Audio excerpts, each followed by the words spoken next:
Assalamualaikum warahmatullahi wabarakatuh. Selamat sore teman-teman semuanya. Selamat sore. Waalaikumsalam warahmatullahi wabarakatuh. Sore. Waalaikumsalam warahmatullahi wabarakatuh. Waalaikumsalam. Sore, Kak. Sore. Buat kalian yang sudah menyempatkan untuk hadir di sosialisasi bahaya kanker kepada manusia kali ini. Jadi kami ini dari kelompok PPKN ditugaskan untuk mensosialisasikan bahaya kanker ke masyarakat sekitar. Terima kasih atas partisipasi kalian yang sudah menyempatkan untuk hadir. Kenapa kok kita mensosialisasikan kanker? Ya, untuk memberikan tujuannya itu untuk memberikan suatu informasi gitu kepada masyarakat sedini mungkin secara langsung agar mereka itu aware gitu tentang dengan bahaya-bahaya kanker, gejala-gejala kanker gitu, agar ya lebih bisa diatasi sejak dini. Nah, sebelum lanjut ke materinya, alangkah baiknya kita kenalan terlebih dahulu ya. Nama saya sendiri Fauzia Gaza Oktaviani, saya angkatan 19 dari SI. Lalu selanjutnya ada Mas David dari SI juga angkatan 19. Lalu ada Samsul Hadi, ini angkatan 22. Ada Mas Muhammad Eko, itu angkatan 19. Ada Mas Ahmad Nabil, itu angkatan 19. Ada Wilangga Okta, itu juga angkatan 19. Ada Vira Aisyatu Fitria, itu angkatan 22. Dan ada Muhammad Hilmi Bisri, itu angkatan 22. Baik, kita langsung saja ya. Demi menghemat waktu, kita langsung ke materi, silakan. Oke. Apa itu sih kanker? Kanker adalah kondisi yang ditandai dengan pertumbuhan sel abnormal, tak terkendali dan menyebar ke area sekitarnya. Pertumbuhan sel abnormal ini dapat terjadi di bagian tubuh manapun. Biasanya, sel manusia tumbuh dan berkembang biak melalui proses yang disebut pembelahan sel. Pembelahan sel tersebut berfungsi untuk membantu sel-sel baru sesuai kebutuhan tubuh. Ketika sel-sel yang lama menjadi tua atau rusak, mereka akan mati dan digantikan dengan sel-sel yang baru. Namun, terkadang proses pergantian tersebut rusak dan tidak berjalan sebagaimana mestinya. Akibatnya, sel-sel tersebut tumbuh secara abnormal dan berkembang biak ketika seharusnya proses tersebut tidak terjadi. Sel kemudian membentuk tumor atau gumpalan jaringan yang bisa bersifat kanker atau tidak bersifat kanker jinak. Proses metastasis dapat terjadi ketika sel menyerang jaringan di sekitarnya. Oke, bisa dilanjut.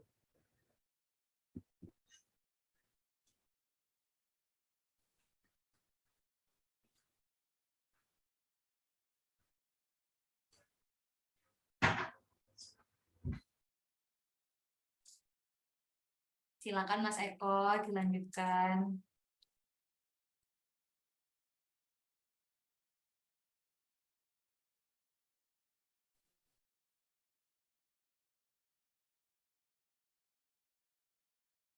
Suaranya belum masuk, Mas Eko.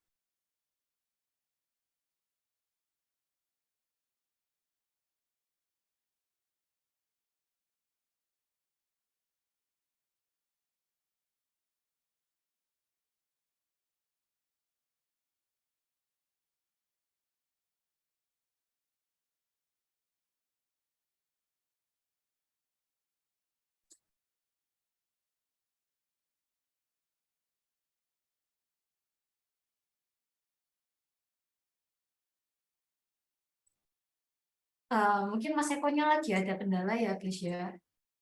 Mas Eko aman?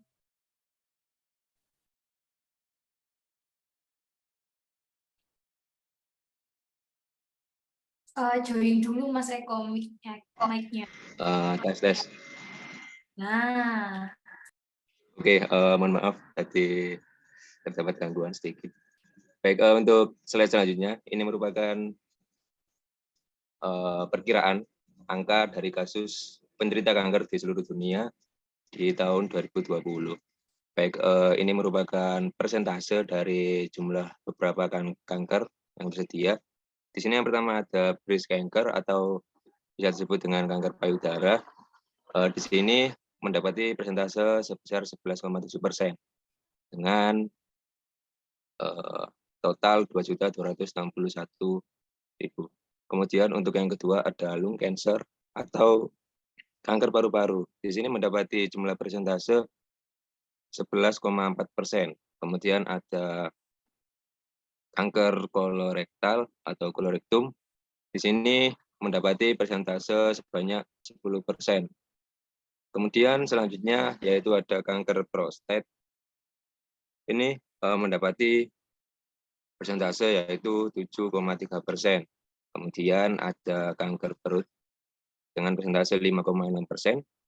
Kemudian ada liver dengan total 905.000 dengan persentase 4,7%. Kemudian ada kanker serviks dengan persentase 3,1%. Kemudian untuk kanker lainnya ini tidak diketahui jenisnya dengan persentase 4,6%. Dengan total mencapai 19 juta. Selanjutnya yaitu penyebab kanker. Penyebab utama kanker adalah terjadinya perubahan atau mutasi pada gen dalam sel, namun prosesnya belum tentu selalu sempurna. Saat pembelahan diri pada sel, terdapat risiko sel baru dari pembelahan tersebut mengandung gen yang rusak atau terjadi penggandaan terlalu banyak. Hal tersebut disebut sebagai mutasi gen yang ditandai dengan perubahan struktur pada gen.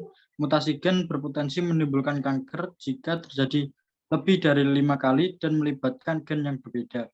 Prosesnya memakan waktu hingga bertahun-tahun sampai membelah diri dan membentuk sel kanker yang cukup besar.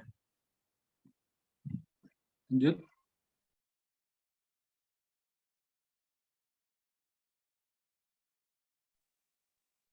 Selanjutnya adalah gejala kanker. Gejala kanker yaitu sakit sekujur tubuh, penurunan berat badan, gampang capek, luka dan tidak sembuh, lalu kekurangan tubuh. Lanjut.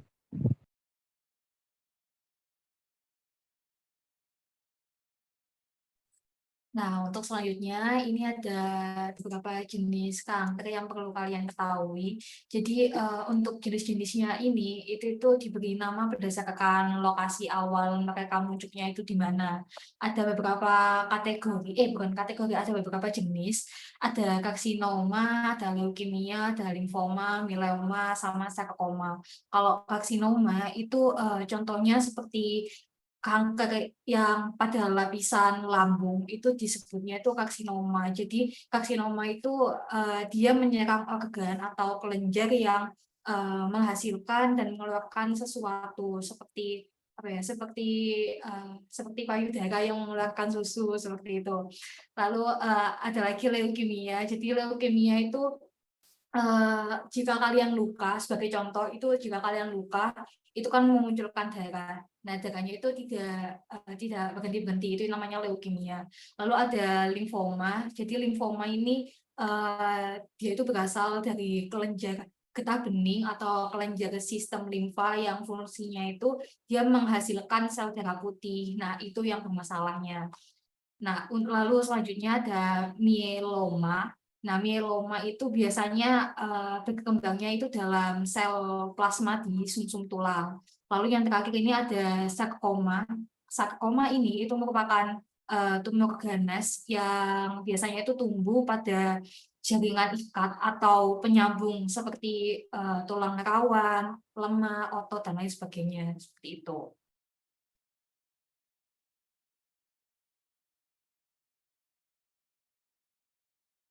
Oke. Suaraku aman ya? Oke. Selanjutnya yaitu pencegahan dari kanker itu sendiri. Yang pertama di sini ada menghindari konsumsi tembakau. Jadi untuk teman-teman yang mungkin perokok mulai dikurangi gitu, karena itu juga salah satu penyebab ya. Ya walaupun nggak sebagian besar, tapi sebagian kecil gitu. Yang kedua ada mengatur pola makan. Pola makannya diatur, harus terjaga mungkin gizi dan sebagainya. Olahraganya juga harus teratur, walaupun kita muda sampai tua pun juga harus tetap olahraga harusnya gitu. Dan juga di sini ada menjaga berat badan. Jadi tetap harus mengetahui berat badan yang ideal itu gimana gitu. Jadi disesuaikan dengan mungkin tinggi badan dan sebagainya.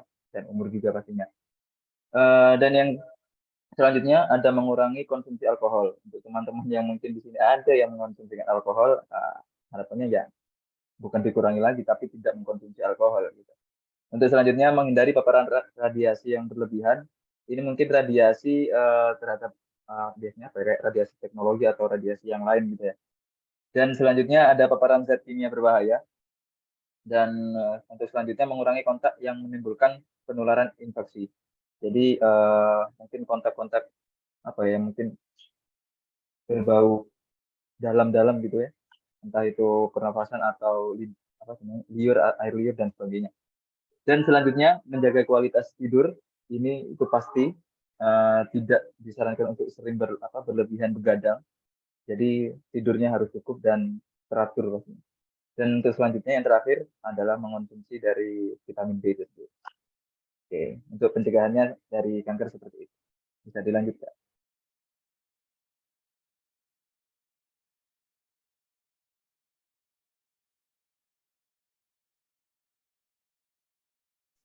Bisri, ada Bisri? Ya, ada.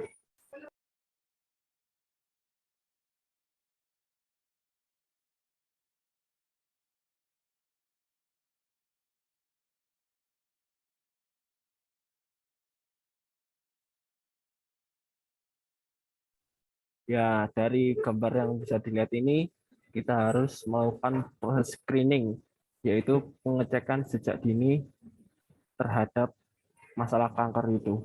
Nah, bila mana ditemukan adanya kanker dalam diri kita ini, maka kita bisa melakukan pencegahan, yaitu dengan melakukan vaksin ataupun terapi-terapi lainnya. Nah, maka dari itu, deteksi dini itu perlu.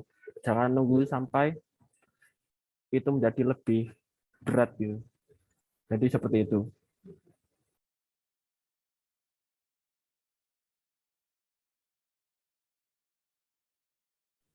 Nah, ini adalah foto-foto di mana kami sebagai kelompok Pancasila melakukan kunjungan di Museum Kanker Indonesia. Museum ini berada di Jalan Kayu 16-18 di Surabaya dan Indonesia. Museum ini hanya satu-satunya di Indonesia ini saja. Museum ini didirikan oleh Yayasan Kanker Wisnuwardana pada tahun 2013. Yayasan ini adalah yayasan kanker pertama di Indonesia yang berdiri sejak 1966. Nah, kegiatannya adalah menyediakan sarana edukasi kanker, pariwisata, tempat berkumpul, dan komunitas. Kemudian juga kampanye melawan kanker. Terima kasih. Hanya itu sih yang bisa saya jelaskan dalam slide ini.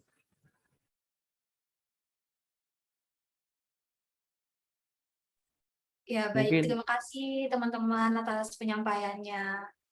Dan partisipan yang sudah berkenan untuk mendengarkan. Mungkin dari partisipan ada yang ingin ditanyakan? Kami membuka 2 pertanyaan. Silakan.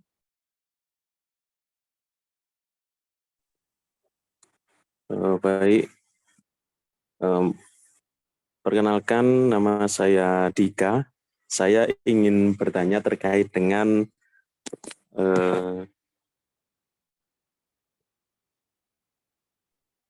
bagaimana cara pengobatannya agar kanker ini bisa segera sembuh.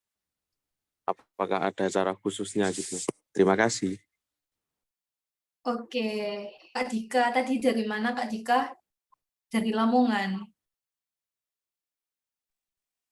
Iya, saya dari warga Lamongan. Oh iya, baik. Tadi Kak Dika bertanya tentang pengobatan kanker itu gimana sih, gitu.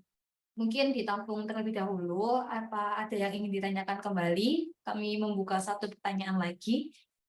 Oke, Diana Sofia, ayo silakan bertanya. Mau tanya Kak, tadi kan ada cara-cara untuk mencegah kanker gitu kan. Nah, salah satunya kan itu menjaga pola makan. Nah, ada nggak sih kayak makanan-makanan yang harus kita konsumsi buat meminimalisir kita terkena resiko kanker gitu? Terima kasih. Oke, sama-sama. Sebelumnya Mbak Diana Sofia dari mana asalnya? Dari Bekasi, Kak. Oh, dari Bekasi, jauh-jauh datang online ya. Makasih, makasih. Oke, jadi tadi Mbak Diana Sofia itu bertanya tentang makanan.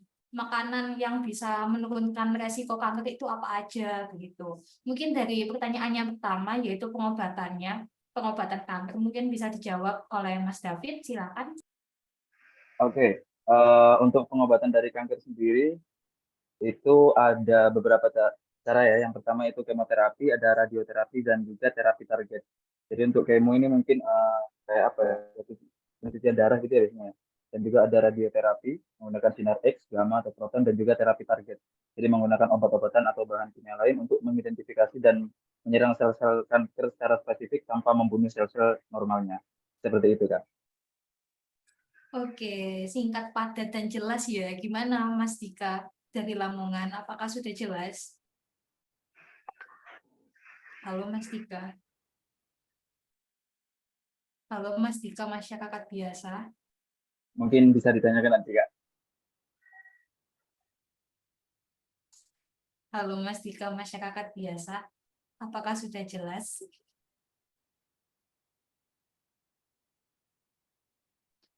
Oke, mungkin sudah jelas ya dari Mas Dika. Untuk pertanyaan selanjutnya, itu ada enggak makanan-makanan yang menurunkan resiko kanker? Mungkin untuk pertanyaan kedua ini bisa dijawab oleh Mbak Vira, silakan.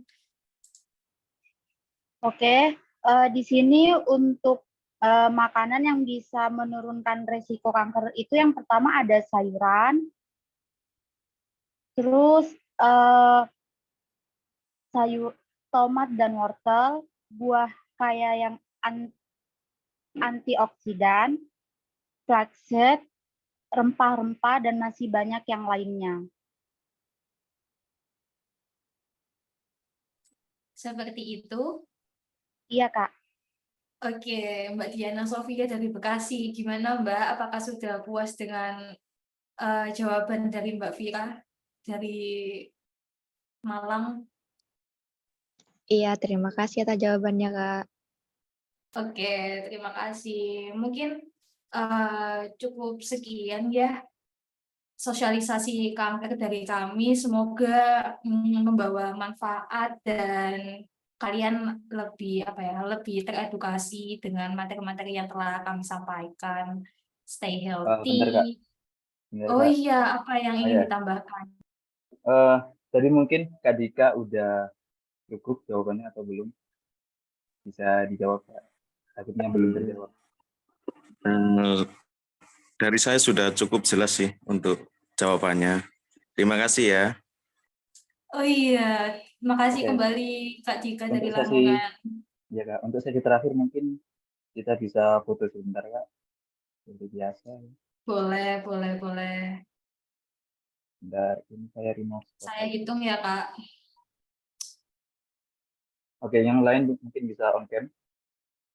Diana Sofia, Kak Diana Yang Sofia, nggak bisa Kak Dika. on cam nggak apa-apa, nggak perlu on Ya. cam. Oke, mungkin bisa dimulai, Kak. Satu, dua, tiga.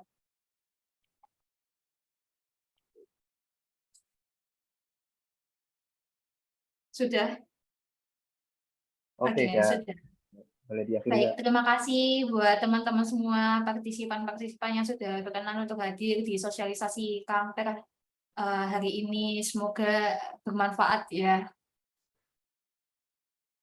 Baik, terima kasih. Wassalamualaikum warahmatullahi wabarakatuh. Waalaikumsalam warahmatullahi Waalaikumsalam warahmatullahi